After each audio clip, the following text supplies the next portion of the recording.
This is Sissy Jones, the voice of Fury in Darksiders 3. Be a dear, won't you? And listen to the Xbox expansion pass. You don't want to be on the receiving end of my whip. Now go.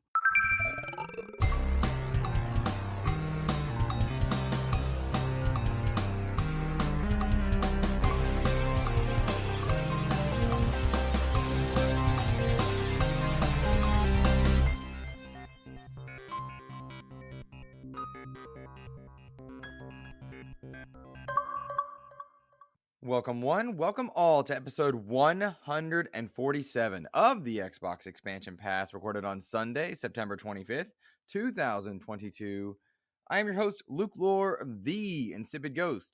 In this episode, there's plenty of good news to discuss, ranging from the announcement of EA Motive's Iron Man title to Satya Nadella's public statements on the Activision Blizzard deal that are both expressing confidence and perhaps throwing just a bit of shade.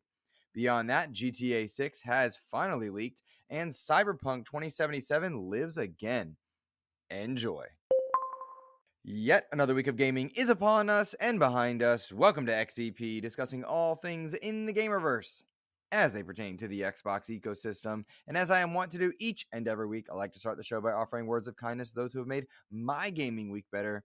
And this week, the words of kindness are extended to some old friends that I was finally able to rejoin in the content creation space, not realizing, by the way, how long it had been. Shout out to PTK Blam from the Shop podcast, inviting me on this past week. I was able to join him, Fuzzy Belvedere, and Pong Sool of Living Split Screen on the Shop. It was an absolute blast to get to talk to some old friends.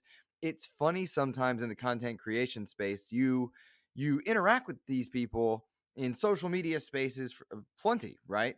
And then you realize, though, that you haven't had a vocal conversation with them in too long. It was really great to talk to them. I've just been making a conscious effort as I've recovered from COVID to reach out and talk to people that I've been missing for a good while. I miss David Whitaker. Shout out to him from Level 1 Gaming. I know I want to have him on soon. We weren't able to make the schedules work this weekend, but I'm doing my best to bring you guys content in my post-COVID state. Now, I mean, you can obviously tell my voice is back, right? For the most part, I have lung capacity. Can't exercise very well just yet. I've been trying to do some running and whatnot, preparing for a 5K, and it's been tough. But I can speak, I can move around, I can coach, I can work, and things are definitely on the up and up in terms of health, and that has allowed me to have this renewed sense of energy to reach out to people that I care about, that I miss working with in content creation. And that's been really cool. So shout out to PTK Blam, the Shop Podcast, Fuzzy Belvedere, Pong Sool, an extended shout out to David Whitaker, who I love over at Level 1. And if here's one for you. If you're a content creator that I've lost connection with or haven't been able to catch up with in recent weeks, please let me know so I can rectify that. I've got a lot of content coming for XEP over the next few weeks, and it'd be great to sit in with some of you guys and have you guys on XEP, vice versa, for sure.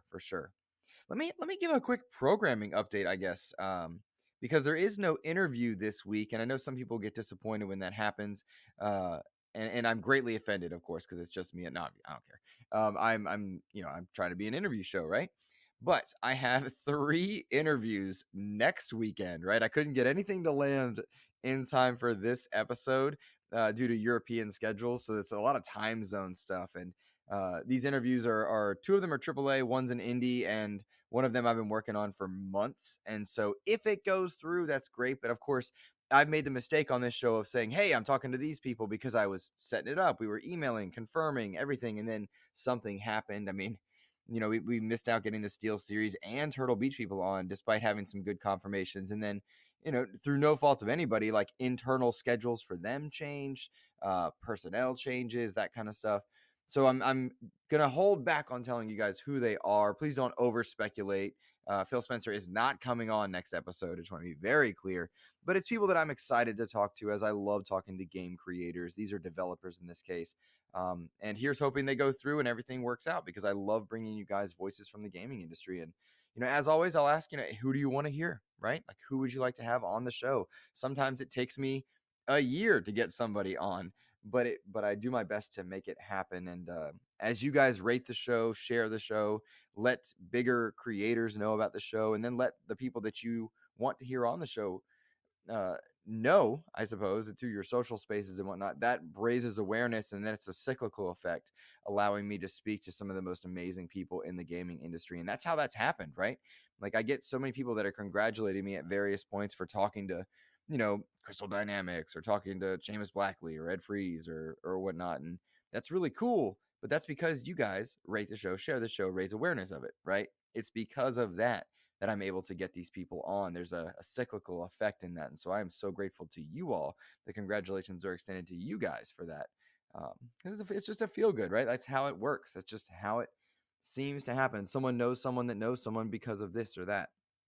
So, that's my big thing. I'm still working on I try not to ask people publicly on Twitter if they want to come on, with the exception of Cliff Blazinski. I think that's my one that I'm like, hey Cliff, because I just can't seem to get up with him. That's like one of my dream interviews, right? To get him on. Just such a cool history in gaming, ups and downs, and I think there's a really cool humbleness about Cliff that I'd like to have him on now at this stage in his career. But it is what it is, as the cool kids say. All right, let's take a moment, and we got a lot of news. Well, surprising no one, more Marvel games are being announced, and I am ecstatic over it. Meanwhile, my Bitcast compatriots over from Seasoned Gaming are lamenting more comic book games. I am celebrating them, and ironically, Ains put out almost the same thumbnail for Bitcast, so I'm going to change mine around a little bit. But yeah, EA Motive, creators of games like Star Wars Squadrons and the upcoming Dead Space remake. They have announced officially that there is a new Iron Man game in pre-production. This is super exciting. They announced this over on Twitter, I think, to get ahead of some leaks and some speculation that was popping about. But super excited. The game's in very early development. This is the Montreal-based studio, and it's being led by Oliver Prull. And I'm apologizing if I don't know the proper pronunciation for Oliver's name. But he's worked on games like Guardians of the Galaxy, which is really exciting. And he brings in some veteran leadership from comic book games and some pretty successful AAA moments as well. Super, super excited for this one. Now, officially, like, one of the taglines they have on their website is, developed in collaboration for Marvel Games, the game will feature an original narrative that taps into the rich history of Iron Man, channeling the complexity, charisma, and creative genius of Tony Stark, enabling players to feel what it's like to truly play as Iron Man. I'm stoked on that one. I feel like I've truly played as Iron Man twice now. First in Anthem and second in Avengers. They both have really good Iron Man flight controls and a really good move set in their different mechs that allow them to truly feel like Iron Man. For my take on this one, Anthem failed so that Iron Man could fly. I think when Anthem came around, the buzz about it was that it was an Iron Man simulator, and a lot of people just they just got so excited. Next to the MCU, there was the Iron Man VR game on PSVR. There was a lot of interest in Avengers in playing as Iron Man. He's one of the most popular characters in that game. And for all intents and purposes, and somebody did ask me to mention Avengers in this episode. They asked it comedically, but real talk, like, as Babylon's Fall shuts down and as other live service games continue to struggle, even Marvel games are shutting down in the mobile space, ones that were fairly popular. Avengers is still going strong 2+ years later, right? They just celebrated their 2-year anniversary. They've got another 2 characters on the way, new villain sectors, new OLTs. Avengers is still going strong, and it's an interesting thing, right? Because everybody predicted this game would die, and it just has not. But to see EA Motive announcing a new Iron Man game, you have to think they're taking lessons from all of those projects, the good, the bad, and really doing their best to nail what it's like to be Iron Man. For my take, it needs to be that you're on the ground, you run, and then you're up in the air, you're flying, you've got repulsors, your weapons feel like second nature in the suit. I mean, Anthem to me mastered that, and Avengers came close to mastering that. But I'm really excited to see just what happens here. My hope is that it's a single player endeavor and not a multiplayer experience. They've already come out and said that the Black Panther project, the Iron Man project, and the another unannounced project will not be in a shared universe. They will not have an MCU style approach to storytelling, and I think that is good in this case because it's a bit freeing. They don't need to link up and prepare and perhaps delay elements of their game making and bottleneck production in order to align with another title, and that's really cool. I don't think that was inclusive of the Insomniac Marvel games, that is to say, Spider-Man and Wolverine. They've not mentioned, or I think there's no public confirmation as to whether or not those are going to be shared universes. But I'm all for more comic book games. I think we've had some good comic book games come out, some great comic book games come out, but they've been few and far between in the last few years. And I think that's true of AAA in general. But I like this. I think there's an interest in it, and people are willing to pay for it, buy it, and check it out. And in a world where we consume games media so much faster, this is great news. I don't think there's an oversaturation of comic book titles. I think it's been far too long since we got an Arkham game. I know Gotham Knights is on the horizon. I cannot wait for that. Suicide Squad next year. Expansions coming to Avengers. We have Wolverine and Spider-Man 2 on the horizon as well. The Black Panther game. I don't think there's any more on that front, but there's so many great, amazing characters that could be explored that happen to come from the comic book space that I'm anxious to see what they'll come up with. And moreover, and not for nothing, there's no requirement to play these games. These aren't coming at the expense of other titles. There's clearly a number of other AAA games that are coming out. And so if comic book games aren't your jam, that's fine. But for me to see an Iron Man game made by EA Motive, that is exciting to me. I think they've done a good job with fan service games in Star Wars Squadrons. I think you've got the right people there, given the Guardians of the Galaxy talent there. I'm anxious to see just what happens. And a quick note on that shared universe element, there's a lot you can play around with multiverse that provides options should they later on want to retcon or change anything. But I'm not a huge multiverse fan, whether it's DC, Marvel. I don't really care. I don't really like the jumping between universes for fan service only. Um, the DC one makes me worry a little bit. The idea that Michael Keaton's Batman with Ben Affleck's. Now, I'm happy to see it. I want to see it because I love Michael Keaton. I love Ben Affleck, right?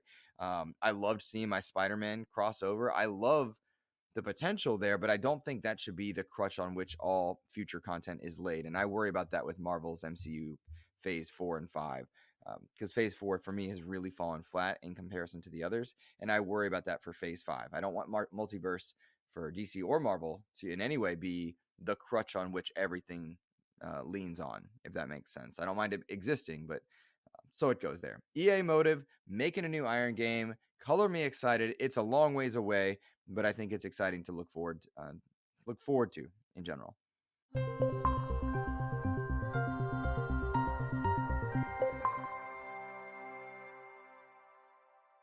Now, Satya Nadella, the leader of the Microsoft trillion-dollar machine, not a games person, not a gamer, the head of the table for Microsoft, the one that so many people would look to as the leader of this trillion-dollar company, and existing outside of a world where we might hear from Phil Spencer or Sarah Bond or Matt Booty. Satya Nadella is the top of the food chain when it comes to Microsoft. He has come out in an interview and addressed the Activision Blizzard King deal, seemingly throwing some shade, though that might be a little too inflammatory in some ways, but I don't think it is, towards Sony, and stated very clearly that he believes this deal will go through. This looks to be a reaction to some of the more scrutinizing investigations by way of the EU, and then kind of piggybacking off of Jim Ryan's comments about how detrimental it would be if Call of Duty goes exclusive. It would be inadequate and bad for the gaming industry in multiple ways. Satya Nadella came out and said to Bloomberg, and speaking with Bloomberg, that Microsoft is either number 4 or number 5 in the gaming verse, depending on what metrics you use, in an industry where Sony Group is the leader in the gaming industry.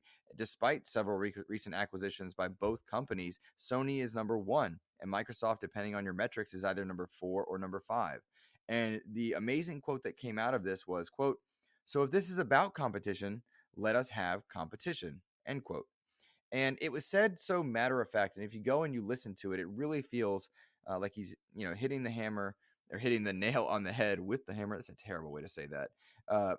It's pretty interesting to see because Jim Ryan made a perfect and very wise attack on the ABK deal when he talked about it being inadequate, bad for the gaming industry, this mega corp and mega franchise like Call of Duty going exclusive would be terrible, despite assurances, mind you, that they would get 3 years of non-exclusivity that would take them all the way to 2027, which is an eternity in the gaming verse. Jim Ryan casted doubt in a lot of people's minds that this would be a good thing for the gaming verse. He did so, as I stated on previous episodes, perhaps a bit hypocritically, given all the exclusivity deals that Sony locks down for third parties, Final Fantasy being the big one. He did this, and it casted doubt upon lawmakers. It casted doubts in the minds of those making the deal, scrutinizing the deal. And Microsoft did a good job in coming back and responding with something like this from Satya Nadella. What's so interesting about it is you have the leader of this $1 trillion company noting very publicly that Sony is the leader and that they themselves, this $1 trillion company, are third, fourth, or even fifth, depending upon your metrics. And you have to think Nintendo's in there at number 2, perhaps Valve, perhaps Tencent, perhaps Epic Games. There's a lot of ways to measure just where Microsoft stands. And because they were so unsuccessful at, quote, winning the generation in the Xbox One era, this has allowed them a lot of leeway. So it's amusing to me to watch Sony make acquisitions, for Satya Nadella to point out those acquisitions, and then think themselves, inscrutable, unable to be up for scrutiny.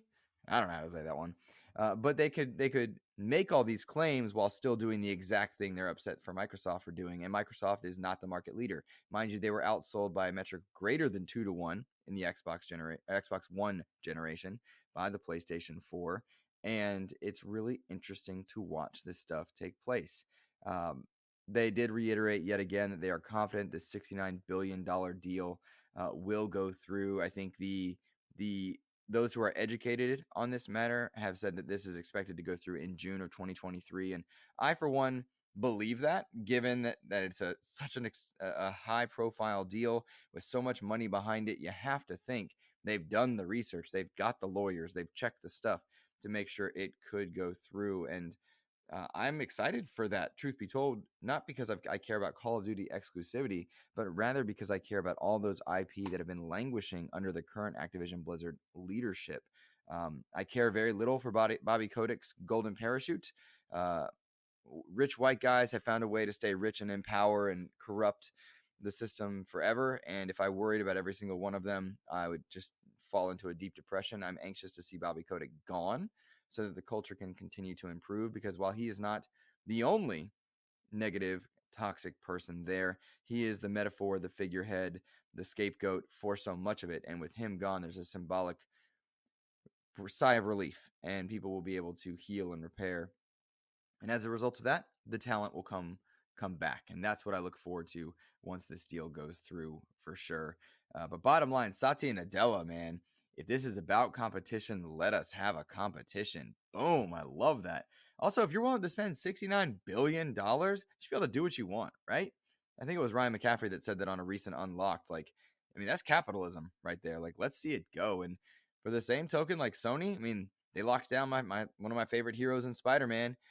They made a great game, but like, they paid for it. They did it. They got the job done. The capitalism, right?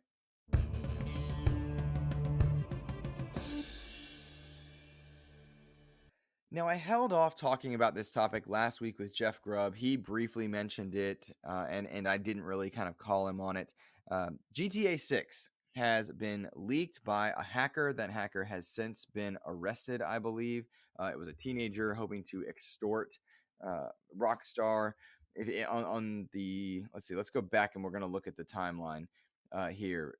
There was a hacker around the 19th of September that had information and builds of GTA 6, leaked a bunch of footage from Grand Theft Auto 6. Several days later, by September 23rd, that hacker had been arrested. Turns out it was a UK teenager, and he was responsible for so much of it. He was trying to extort Rockstar, get money out of them, under threat of him leaking more of that source code, which would have been hugely detrimental to the people working at GTA 6. And a lot of people were up in arms and so sorry and feeling terrible for the devs because it wasn't able to be released on their own terms. And I certainly subscribe to that mentality. However, I don't think this leak was nearly as negative as some would put it, because we saw an amazing industry reaction to it. To see all this pre-alpha footage and people, lamenting how bad it looked and how unevolved it was from the current GTA 5.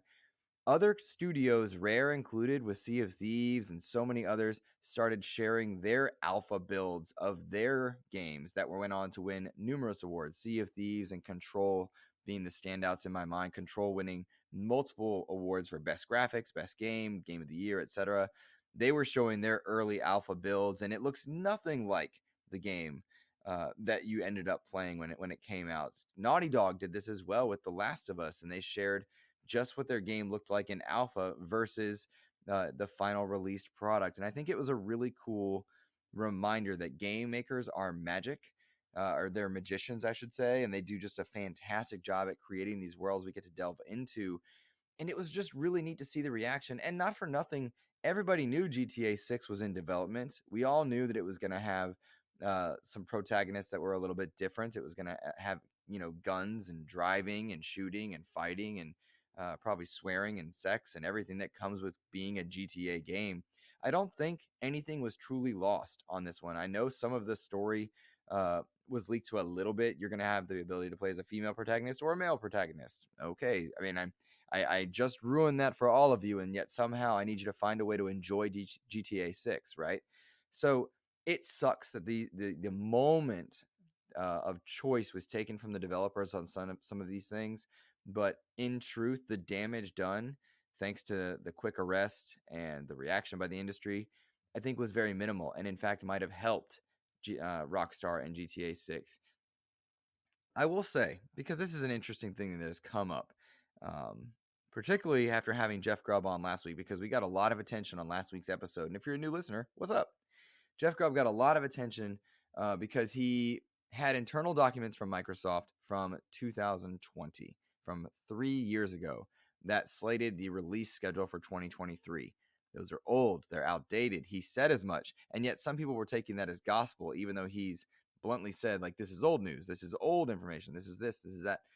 I think there's a big difference between leaks in the way that this hacker has done it versus a journalist reporting on the news. And there's a blurred line there, right? It's not always going to be black and white here and there. Jason Schreier has come out and addressed this, as have a number of journalists. But reporting on news is not the same as leaking information. They are sometimes in overlap. They are sometimes in conflict, but they are not the same. They are not synonymous. And so I think there's something to be said and a conversation to be had there. Not one that I'm going to have solo, because I think it's important to bounce ideas off. I mean, Jeff, in our own conversation, you can hear the inflection changes in his voice at various times as he adjusts his opinion and discusses just that at various points. And I really want to have a conversation with somebody before I just throw out my ideas on this one, because they're not set in stone. This isn't one that I'm confident in, whether or not people should be leaking, not leaking. But I'll say this.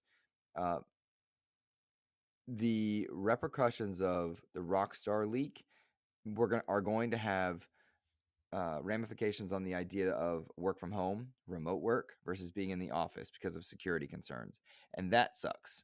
That sucks, because I think the last few years have taught us that mental health can be improved by working at home if done in the right conditions, if done in good remote work. And game development can be altered thanks to work from home. We've seen a number of remote studios that build incredible games. Moon Studios did this for the Ori franchise, minus the two douchebag leaders that are now out. They were bad guys. We don't like them. However, Jeremy Gritton, who came on the show, love him. He was cool. He was real cool. All right, so that's it on GTA 6. One other small thing. Deathloop is now out on Xbox. If you haven't played Deathloop, it's available to you. I have not touched Deathloop yet. I have a pretty tepid interest at the moment. I will be playing it thanks to Game Pass. Bethesda shooters and Bethesda games are very hit and miss for me. I love Doom. I really like Wolfenstein, but the rest are kind of like, I'm not sure. Just something about them. But I am interested in playing Deathloop by way of Game Pass. I'm going to do that at some point. I've got a few other things on my list. I want to try Solstice ahead of some content I'm hoping to bring you guys for that one. I've got that game. I'm anxious to play it. It looks like a really fun, like Devil May Cry-esque shooter, or not shooter. I'm sorry, title, like action game. So I'm anxious to play that one. But the problem is, I apparently, like so many others, have been captured and enraptured by the world of Cyberpunk 2077. Now, what's really interesting about this is I wanted to play Cyberpunk 2077 not because of the new Netflix show, not because of anything other than my time and my schedule has changed. So I'm not playing multiplayer games with Mr. Badbit, my buddy Kev, my buddy Charles, my buddy Suddy. I'm not playing multiplayer as much because my schedule doesn't allow it, or I'm too burned out to talk when I get home. So I needed a single player game, and it was just time to jump in. Patch 1.5 and 1.6 for Cyberpunk had come out, really changed and fixed the game in so many ways. And of course, I've got a Series X that I'm playing it on. That was why I jumped in. But apparently, everybody else has had a reason to jump into Cyberpunk as well. For 7 out of 7 days, and this is according to Benji Sales reporting, who I desperately want to have on the show.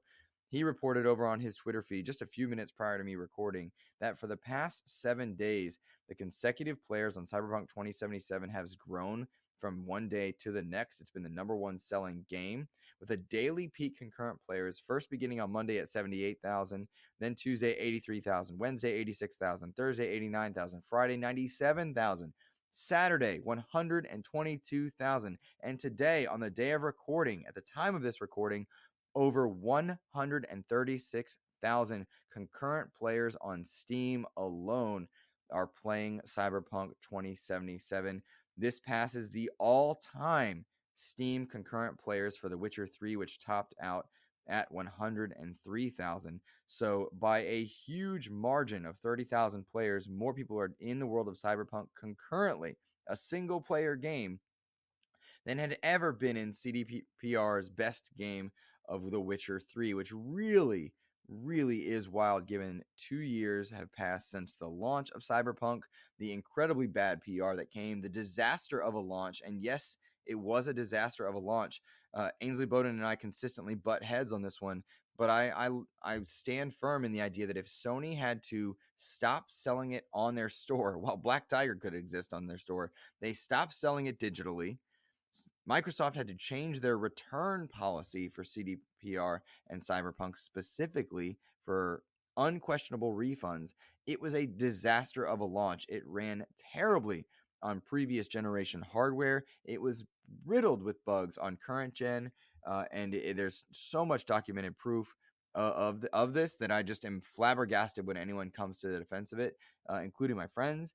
It's just wild how bad that launch was and how bad the PR surrounding Cyberpunk was at the time, and the terrible messaging and the taking advantage of players by CD Projekt Red. The leadership really did a bad job. They lied to players, they lied to gamers, they lied to customers, and the game still sold incredibly, even with the refunds. Like, the refunds were a pretty small percentage of those that purchased it. I was part of that refund group, mind you, and I later repurchased it once the 1.5 patch came out, and now I'm playing it with 1.6. And I got to tell you, the game's incredible now. I'm absolutely loving it. I'm 50 hours into this game. There's so much more to do, so much more to explore. I am loving the world of Cyberpunk 2077, and I am not one for punk games, steampunk, cyberpunk. That's not my jam. Furthermore, it's a first-person action RPG style game. I prefer third-person games, and still I am loving Cyberpunk 2077. If you're on the fence, there's a reason this game is resurging, and it's not just Netflix's Edge Runners. The game is just so much more playable now. I'm still seeing bugs on a Series X here and there, but nothing detrimental to the game. On a couple occasions, every character in the game for me will flicker, and I'll just need to exit out, reload my save, and I'm good to go. It's got a great autosave feature, cross-save, cross-progression functionality between platforms. Fantastic. A number of different things, including transmog, has been built in for free, so you can have gear that levels up your character and still look the way you want, which to me is a huge and important thing, despite being first person. The writing is incredible, and something that the writing and the performances by the characters were always great, right? Like, that was going to be great from day one, regardless of bugs, regardless of bad performances in terms of hardware. What these actors and writers did was phenomenal. but allowing, or rather, I should say, seeing it in this latest patch and seeing it so playable is just incredible. Really enjoying Keanu Reeves' performance. I'm loving this game. It's fantastic. I don't think it's God's gift to gaming. I don't think it's Jesus or Buddha or anything that's so special in this world of gaming. I don't think it revolutionizes anything. I think CDPR's Witcher 3 was transformative for the industry. I think God of War 2018 was transformative for the industry.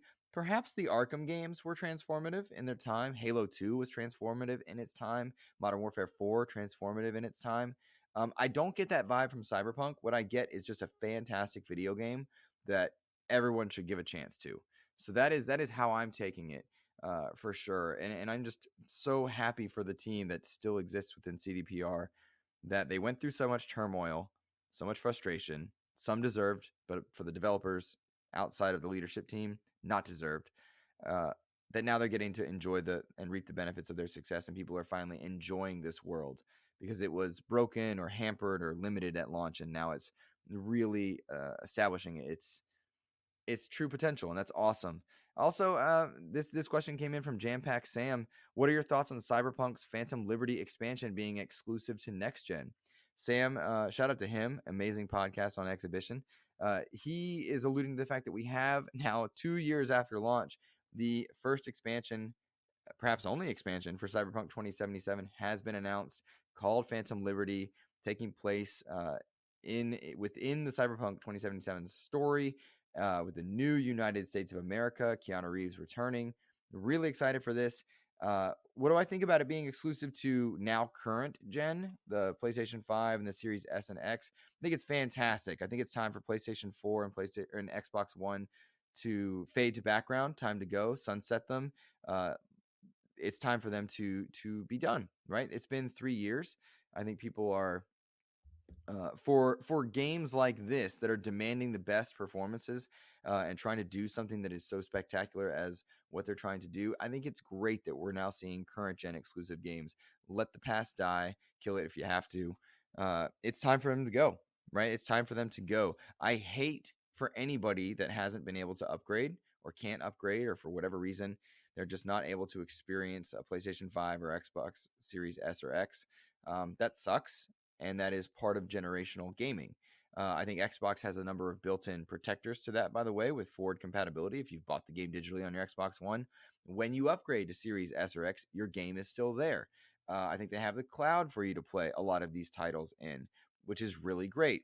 How many people enjoyed and tried out Microsoft Flight Simulator without downloading it? How often can you play games on your Xbox One that are next gen because of cloud streaming and latency avoidability? And that's really cool. There are options built there for you, but it is okay to let these old systems pass on and enjoy backward compatibility for the titles that were there.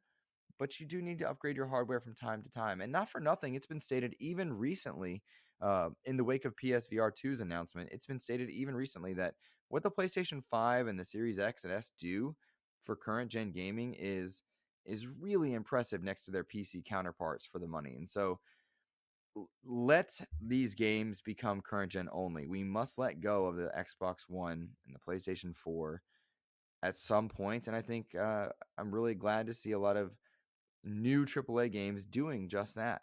I think that's a great thing.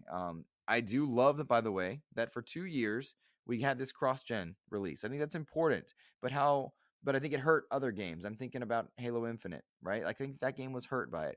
Cyberpunk was certainly hurt by it. I understand the business ethics and I understand the financial elements to it, but I am glad that this expansion is current gen only and we're leaving the old stuff behind, and I hope more games do that.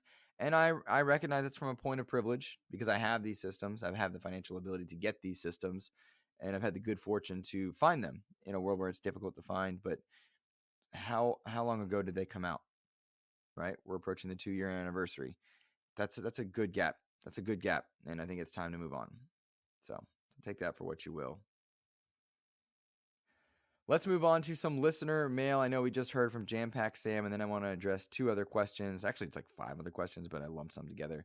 First one comes from Scoop Jessica. What's up, Jessica? Shout out to you. Love seeing you in the Player One podcast chat rooms. I'm often lurking there because I love those guys so much. Same with Ben Rivers' streams. I lurk Ben's streams a lot, but I don't talk much.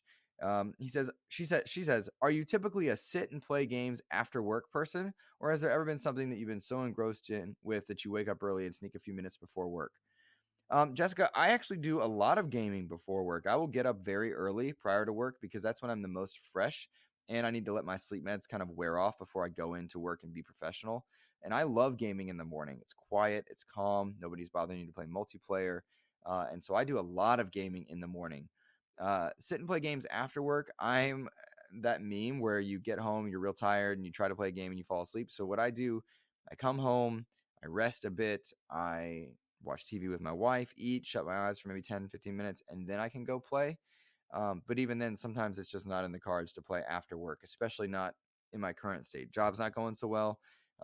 Teachers really being mistreated in my environment at the moment. And I've got too much on my plate. I think I have 5 roles outside of teaching my classroom that I'm being asked to perform at. And that is just, it's really wearing. So I don't do a lot of gaming after work at the moment. At the expense of sleep. So that's kind of what's been going on there. Plus, mind you, I had COVID, so like there's an element to that, sure. All right, so Hypecaster, the Muffin Mon, and Rune Telvik all wrote in with questions pertaining to the Japanese market for Xbox, which is a great topic given the wake of the Tokyo Game Show and Xbox's presence there that was rather muted next to the other performances by Sony and Nintendo. And gosh, there was one other one that was there, whatever it was. Maybe it was Ubisoft. So let's go with Hypecasters first. He says, you are in charge. You give a 30-second elevator pitch to the board explaining your strategy to make a huge gain in the Japanese Asian market. Go. And this will address a bit of Kevin's, Muffin Mon's response and Telvik's response. Here's my 30-second take. Microsoft is already doing a great job with what they've got in the Japanese and Asian market approach. There is no silver bullet approach that so many of us in the podcasting world, the gaming world, the executive world would like to see. Rather, instead, they're chipping away at the giant with nicks and cuts. And that's the right way for Xbox to go about entering into this market. They've tried the direct approach, the Blue Dragon approach, where they have the silver bullets. 99 Nights were like, hey, look at what we've got here. Japanese gamers love us. And that's just not effective. It's been proven time and again that in order for Microsoft to be successful, they need to do it with a nix and cut approach. And they're doing that by way of xCloud, by way of Xbox Game Pass. Ways for gamers in these really high-speed internet areas throughout the Asian market, not just limiting to Japan, but also South America and parts of India. They're doing a good job at saying, hey, you want to play games, we've got ways for you to play games without having new hardware. Try out Xbox Game Pass. Try out the cloud. By the way, we're working with Japanese developers. That's pretty cool too. Go check this out. And so now you've got gamers that don't need to adopt new hardware. They simply need a login and a subscription. And suddenly they're part of the Xbox ecosystem. Microsoft, I said this on the Shop podcast, Microsoft will never win Japan. They are never going to win Japan in the way that Japan was won and lost so many years ago. Instead, what's going to happen is they're going to up their engagement, be a part of this market. Unit sales are gone because there's so many ways to access Xbox Game Pass for PC, xCloud on your mobile device, touch controls on your tablet. You can play Xbox games without buying a single bit of hardware. And that is what Microsoft's strategy is appropriately to be in the Japanese or Asian markets. That's what it should be. They provide hardware if you wanted it there, but really, they want people engaged. So unit sales, the winning of the generation in terms of sales, that is gone. There's no need to consider that anymore. Xbox will never outsell Sony or Nintendo in terms of hardware, nor are they trying to. In fact, it's very obvious that Microsoft is trying to be an application via their Xbox, and it's something you log into, access your ecosystem on any device. For God's sakes, they're making a Samsung app, right? They're working on the much reported on Puck, the Fire Stick equivalent. They want you to log in on your phone and play games with touch controls, and they don't suck. That's Microsoft's strategy for the Asian market, and I think that answers Hypecaster and Muffin Mon's questions about the Japanese market. I'm not really a JRPG fan. I don't have a good barometer for what good Japanese-made games are. I just tend to skew Western in a lot of my preferences. And so I apologize that I just don't have the answers on that front. Rune had written in asking about Octopath Traveler 2 not coming to Xbox as far as we know at the moment, when the first one is already on Game Pass. That's just a marketing deal, dude. It really could come at any point. But Square Enix and whatnot, they're in bed with Sony, and there's nothing wrong with that. That's capitalism. We shouldn't be mad at that. These are people making deals. You want to be mad at Xbox for not throwing down the money to outbid Sony. So it goes. All right, guys. I really enjoyed this solo episode. I hope you all did. I have loved just having a chat with you. I've got several interviews on the docket in the weeks to come, provided they are done. They're not recorded at this point, so I'm looking forward to chatting with you. Please take a moment to like, share, subscribe, rate it on iTunes or Spotify. I'm seeing some of these other podcasts, Trophy Room, getting all these ratings. I would love to be in that category with you guys, trying to get to, different metrics there. I've got giveaways ready for those when those metrics hit. That's it for me. Find me on Twitter at InsipidGhost. Take care, everyone.